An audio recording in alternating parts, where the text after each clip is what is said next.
Hello guys, तो स्वागत है आपका हमारे मूवीज़ डिस्क्राइबर चैनल पे। और आज हम लोग बात करेंगे लोकी के एपिसोड 4 के बारे में। जी हाँ दोस्तों, ये बहुत ही धमाकेदार एपिसोड हुआ है और हम लोग जानेंगे कि इस एपिसोड में आखिर हुआ क्या क्या है। क्या सच में लॉकी लास्ट में ख़त्म हो जाता है या आगे भी रहता है, और वो आखिर में बचेगा कैसे, और क्या ये एवेंजर्स टावर्स था। लेकिन इन सब बातों को बताने से पहले मैं आप लोगों से कहना चाहता हूँ कि यदि आपने लॉकी का एपिसोड 1, 2, 3 नहीं देखा है तो सबसे पहले जाके उसको देख लीजिए, क्योंकि ये जो एपिसोड है वो सारे का निचोड़ होने वाला है। सारे को निचोड़ के मतलब कि पहले का एपिसोड आपने यदि नहीं देखा है तो इस एपिसोड में आपको कन्फ्यूज़न क्रिएट हो जाएगा समझने में। तो चलिए दोस्तों स्टार्ट करते हैं। तो दोस्तों, जैसा कि हमने एपिसोड 3 के एंड में देखा था कि दोनों ही नेक्सस इवेंट करने में नाकाम हुए, जिसके बाद से ये दोनों बैठकर अपने मन की बात करते हैं, जहाँ पे मेनली सिल्वी बताती है कि उसको कब टीवीए में लाया गया था। दोस्तों, फिर हमें फ्लैशबैक का सीन दिखाया जाता है जहाँ पे सिल्वी बचपन में एक गेम खेल रही होती है और उसी वक्त वहाँ पे टीवीए के एजेंट्स आते हैं और उसको अपने साथ ले जाते हैं। एंड इसको जो टीवीए एजेंट लेकर के जाते हैं वो कोई और नहीं बल्कि जज साहिबा होती हैं। जैसा कि आप लोग जानते हैं कि जज साहिबा का नाम रेवरोना है। जज साहिबा ही इनको लेकर के जाती हैं, जहाँ जैसे ही इस बच्ची को ट्रायल के लिए ले जाया जा रहा होता है, वहाँ ये बच्ची रेवोरेना का टैम्पैड लेकर के वहाँ से भाग जाती है। और तब से वो टीवी एजेंट से भाग रही है और भागते भागते जिस भी टाइमलाइन में जाती वहाँ नेक्सस इवेंट हो जाता और वहाँ पे टीवी एजेंट्स आ जाते। इसी दौरान उसे पता चला कि अगर वो क़यामत के समय में रहेगी तो वहाँ पर उसे टीवी एजेंट्स नहीं ढूंढ पाएंगे। चारों ओर डिस्ट्रक्शन का माहौल होते हुए हमें दिखाया जाता है, और जहाँ पे ये दोनों एक दूसरे का हाथ पकड़ते हैं और उसी से नेक्सस इवेंट होने लगता है। और कोई ऐसा वैसा नहीं बल्कि बहुत ही तगड़ा धमाकेदार स्ट्रेट वाला नेक्सस इवेंट क्रिएट हो जाता है, जो रेड लाइन को टच ही करने वाला ही रहता है, जिसको टीवीए के एजेंट्स भी नोटिस कर लेते हैं और तुरंत वे लोग वहां जाते हैं और उन्हें गिरफ्तार कर लेते हैं। गिरफ्तार करने के बाद उन्हें टीवीए हेडक्वार्टर में ले आते हैं और उनको टाइम थिएटर में बैठा देते हैं। लेकिन इस बार उन्हें कोई मूवी नहीं दिखाया जाता है बल्कि उन्हें टाइम सेल में भेज दिया जाता है। टाइम सेल में जाने से पहले लोकी मोबियस को बताता है कि यहाँ पे सब कोई वेरिएंट है, जिस पर मोबियस को लगता है कि यहाँ पे लोकी अपना माइंड गेम खेल रहा है, और फिर वो लोकी को टाइम सेल के अंदर भेज देता है, जहाँ पे वो अपने लाइफ के एक ऐसे मोमेंट में चला जाता है जहाँ पे उसे जाने का थोड़ा सा रिग्रेट रहता है। और वो पल रहता है जब उसने लेडी सिप के बाल काटे थे। लेडी सिप दूसरे साइड से आती है और उसके बाद वहाँ उसे पूरा सुनाने लगती है धमाकेदार। इसके बाद वो उससे कहती है कि तुम अकेले ही रहने लायक हो, और उसके बाद उसे वहाँ मार के वहाँ से वो चली जाती है। ये टाइम लूप वहाँ पे बार बार चलते रहता है जब तक कि मोबियस वहाँ पे नहीं आता है। और मोबियस कहता है कि यदि तुम्हारा मन भर गया हो तो चलो हम लोग कुछ बात करते हैं। और उसके बाद से वो उसे बाहर ले जाता है और उससे सवाल जवाब करने लगता है और जानने की कोशिश करता है कि आखिर लेमेंटिस में ऐसा क्या हुआ था जिसकी वजह से जो नेक्सस इवेंट हुआ, जिसकी वजह से वो स्ट्रेट था ना कि कर्व्ड, जिस पर कोई कंक्लूजन नहीं निकल रहा होता है। तब मोबियस माइंड गेम खेलना शुरू कर देता है और लोकी को एक झूठी कहानी सुनाता है कि सिल्वी को मार दिया गया है, जिसके बाद से लोकी के होश उड़ जाते हैं।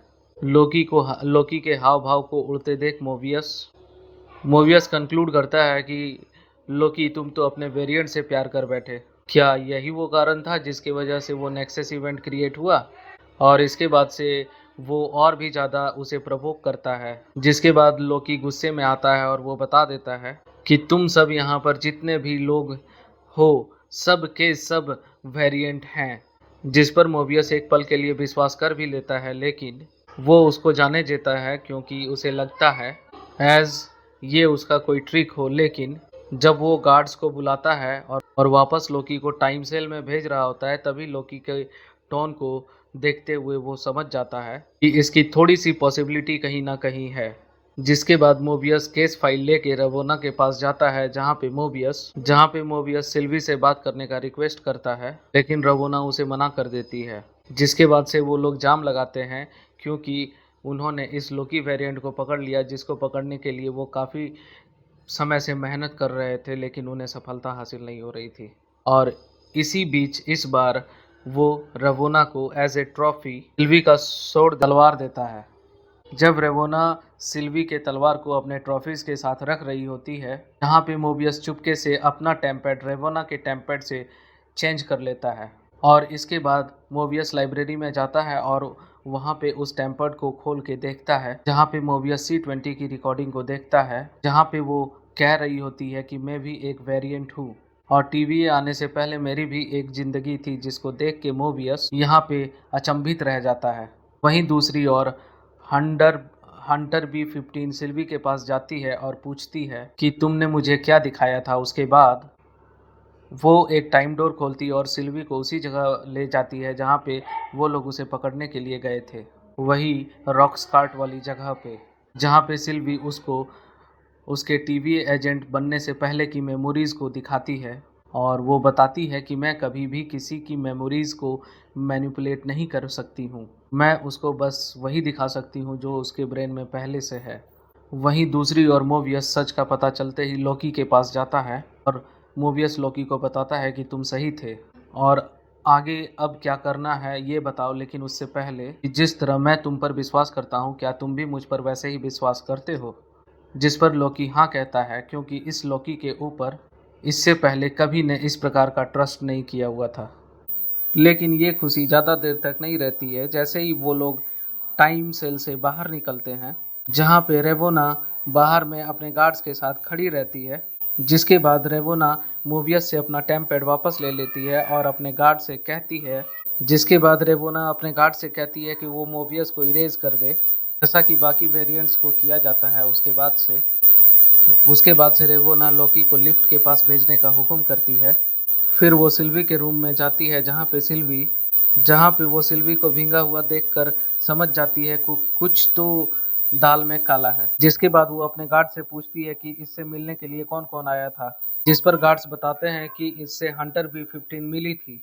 जिसके बाद से रेवोना समझ जाती है कि हंटर B15 भी कॉम्प्रोमाइज़ हो चुकी है और मोबियस के जैसे उसको भी सच्चाई का पता चल चुका है। और उसके बाद वो सबको अलर्ट में डाल देती है कि हंटर B15 को खोज के लाओ। और उसके बाद वो सिल्वी को लेके लिफ्ट के पास जाती है और लिफ्ट में अंदर घुसने के बाद वो बाकी गार्ड्स को वहीं पे रुकने के लिए कहती है। रेवोना लॉकी और सिल्वी को अपने साथ लिफ्ट से कहीं ले जा रही होती है। इसी दौरान सिल्वी रेवोना से पूछती है कि उतनी छोटी एज में मैंने ऐसा क्या किया था जिसके कारण नेक्सस क्रिएट हुआ था। इस पर रेवोना कहती है कि मुझे याद नहीं।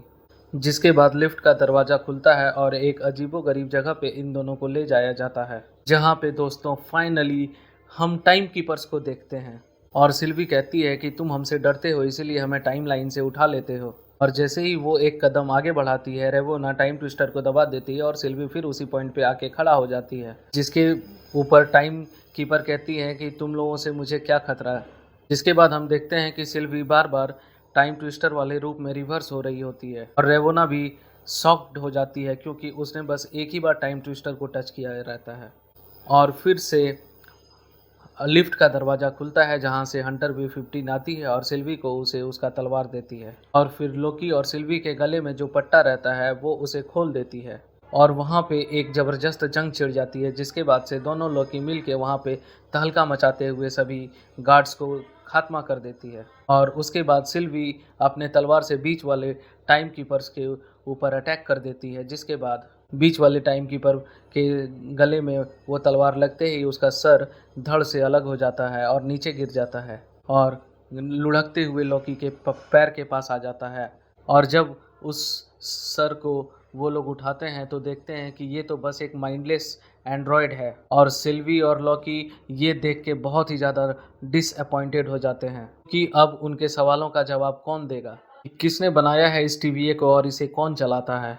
जिसके बाद से अपना लॉकी हीरो वाली स्टाइल में कुछ बोलने के और सिल्वी को प्रपोज करने के लिए आगे बढ़ता है। और जैसे ही वो सिल्वी को प्रपोज करने वाला होता है, उसी वक्त रेबोना पीछे से उसे प्रोन कर देती है। सिल्वी उसके हाथ से वो स्टफ़ लेती है और उसको मारने ही वाली होती है, लेकिन वो रुक जाती है और कहती है कि अब तुम मुझे बताओगी कि यहाँ पे आखिर चल क्या रहा है। और आखिरकार 3 एपिसोड्स ख़त्म होने के बाद फाइनली हमें दिखाया जाता है, जहाँ पे हमें एंड क्रेडिट सीन दिखाया जाता है, जहाँ पे हमें कुछ दिखाया जाता है कि लॉकी कुछ बड़बड़ा रहा होता है और कहता है कि कहाँ हूँ मैं, क्या कोई हेल में हूँ या मैं मर गया। और तभी आवाज़ सुनाई देता है कि अभी तो नहीं मरे हो, लेकिन अगर हमारे साथ नहीं चले तो मरना पक्का है तुम्हारा। और उसके बाद से हमें दिखाया जाता है कि लोकी के जैसे दिखने वाले 3 वेरिएंट वहाँ पे पहले से मौजूद हैं, जिनमें से एक तो बहुत बड़ा हथौड़ा पकड़ा हुआ है, जिससे ये अंदाज़ा लगाया जा सकता है कि उसके यूनिवर्स का वो मियोनीर हो। और उसके अलावा आप यहाँ पे पीछे में एवेंजर्स टावर डिस्ट्रॉयड देखते हैं, जिसके बाद ये तो क्लियर हो जाता है कि जिसको भी ये इरेज करते हैं या डिस्ट्रॉय करते हैं और इरेज करने के बाद उसे ऐसे टाइम पीरियड में भेज दिया जाता है जहाँ पे कयामत आने वाली हो और उस कयामत के साथ वेरिएंट वहाँ पे मारा जाता है। तो दोस्तों, आपको आज का ये वीडियो कैसा लगा हमें कमेंट सेक्शन के जरिए ज़रूर बताएं, या फिर कोई ऐसी डिटेल्स जो ज़रूरी थी और मैंने इस वीडियो में मिस कर दी, आपको बता नहीं पाया, तो वो भी कमेंट सेक्शन में ज़रूर बताएं। तो दोस्तों, आज के लिए बस इतना ही। यदि आप हमारे चैनल पर नए हैं तो चैनल को सब्सक्राइब ज़रूर कर दीजिएगा